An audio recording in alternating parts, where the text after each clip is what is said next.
Yours is squeamish, okay? You've been warned. Dr. Kenny Bond told InsideEdition.com about a patient who pulled, get this, a 5-foot-long tapeworm out of his gut. Here's how it went down.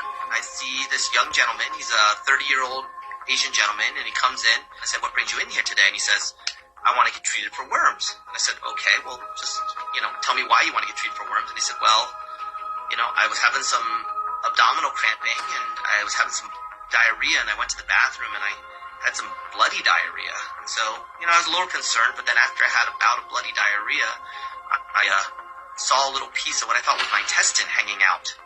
And I said, out your bottom? And he said, yeah. Go on, doctor. So I said, what did you do? So I reached down and I grabbed it, and I started to just pull it out to see if it's a little piece or a big piece. But a big, long string kind of came out, and he pulls it out from his bottom, and it keeps coming and coming.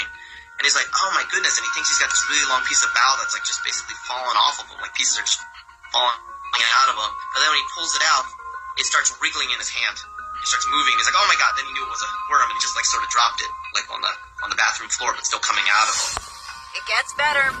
He doesn't know what to do with it. He takes a toilet paper roll, and he takes the end of the worm and rolls it around and pulls it out, and just keeps pulling and pulling. It just keeps coming and coming until finally he comes to an end, and he's got this giant rolled up worm around the toilet paper roll. And so he just sort of rinses it off a little bit just because he's scared because there's bloody poop on it and everything, and he puts it in a bag and he comes in, and that's basically when I see him. So I said, is that the worm you have with you? And he's like, yeah. So you want to see it? And I was like, well, of course. So I open it up, and it's very obvious it's a tapeworm.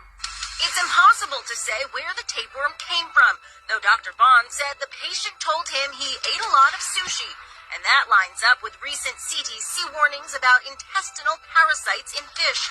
He's like, how big's the worm? I was like, I don't know, let's unroll it. We're in the lobby of the emergency department, and I take out some paper towels, and I just unravel the worm and sort of measure it out with a clipboard, like a foot-long clipboard. I'm like, oh, it's 5.5 feet long. I'm 5'7", about my size right here, stretched out end to end. Dr. Bond treated the patient with a simple deworming medication and sent him home. The patient was fine, but both he and Dr. Bond have one doozy of a story to tell.